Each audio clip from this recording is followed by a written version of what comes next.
নকল পণ্য এখন আমরা কেমনে বুঝি? আমরা তো আম মানুষ ভাই, আমরা চক বাজার থেকে কিনে আনিয়ে কসমেটিক গুলা বেশি। হ্যাঁ,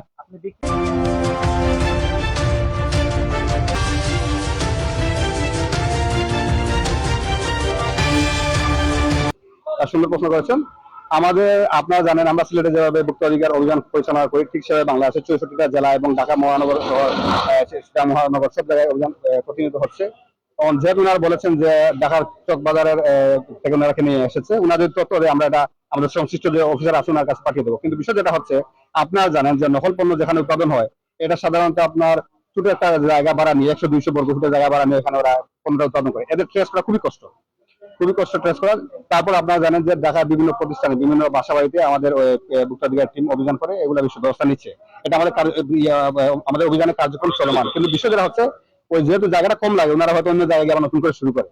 এটা ভোক্তা পর্যায়ে সচেতন না হলে এটা অভিযান করে এটা আপনার আমার মনে হয় বন্ধ করা কষ্টকর হয় আমাদের জন্য, যেহেতু এটা কোনো বড় কোনো ফ্যাক্টরি না, ছোট ছোট ঘর ভাড়া নিয়ে এটা আমাদের কাজগুলো করে না।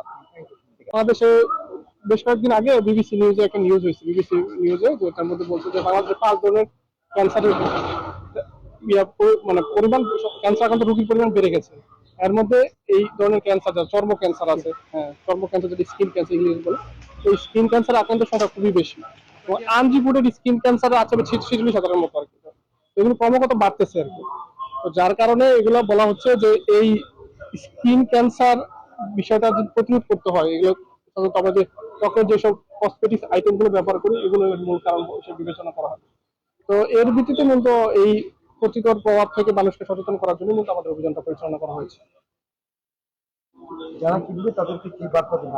আসলে আমরা যখন ব্যবসায়ীদের কাছে আসি তখন ব্যবসায়ীরাও বলে যে তাদেরকে ভোক্তারা তাদের কাছে চায়, এই জন্য তারা এগুলা বিক্রয় করে আর কি।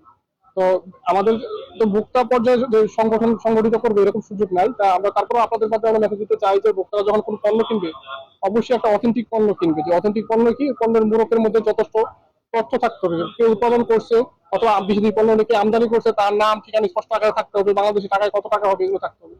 এছাড়া সাধারণত এগুলো দেখলে একটা পণ্যকে আসল না নকলের আইডেন্টিফাই করা সম্ভব হয়।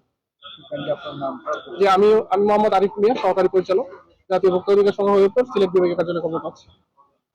চক বাজার থেকে দোকান দিয়েছি হয়তো, ধরেন আমি দোকান দিয়েছি 3-4 বছর আর 3-4 বছর ধরে। এগুলো সব চাইনা প্রোডাক্ট। চাইনা প্রোডাক্ট পিছে এগুলা ইম্পোর্টারের শিল থাকে নাকি? আপনি ইম্পোর্টারের কোন মালে ইম্পোর্টারের পিছে শিল থাকে না। এগুলা জিনিসগুলো হলো চাইনা প্রোডাক্ট, মানে আমরা ইম্পোর্টারের কাছ থেকে কিনে আনি।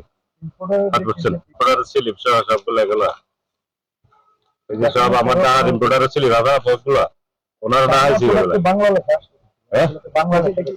উল্টাত বাংলা লেখা তাতে স্লিপ আমি দেখাই, বাংলা লেখা একটাও নাই। আমার যে গিয়াগুলা নিচ্ছে পিটমি লেকমি এগুলো একটাও বাংলা না, এগুলো সব চায়না প্রোডাক্ট। জরিমানা বলতে ওই যে ইম্পোর্টারের শিল নেই, ইয়েও নেই, এই যেগুলো ইম্পোর্টারের টুকা সাদা চক বাজারে সব নকল পণ্য। এখন আমরা কেমনে বুঝি? আমরা তো আম মানুষ ভাই, আমরা চক বাজার থেকে কিনে আনিয়ে কসমেটিক গুলা বেশি। হ্যাঁ, আপনি বিক্রি করার আগে আপনি কোন পণ্যটা বিক্রি করছেন সেটা তো আপনার অবশ্যই অবগত থাকতে হবে। না, এগুলো হলো চাইনা প্রোডাক্ট। চাইনা প্রোডাক্ট ইম্পোর্টার থেকে কিনে আনি বেচছে। এখন কি 2 নম্বর কি 1 নম্বর এখন বুঝলাম। এখন তার মানে বলতে চাচ্ছেন যে এই 2 নম্বরের পণ্যগুলো উৎপাদন হয় ঢাকা থেকে? ঢাকা চক থেকে উৎপন্ন হয় না, তারা কিভাবে আনে এটা তো আর আমরা জানি না। চকে ইম্পোর্টার থেকে কিনে আনি এগুলা। আলম এন্টারপ্রাইজ আছে, ওই যে শাহজাহান এন্ড সন্স আছে, ঢাকা চক বাজার।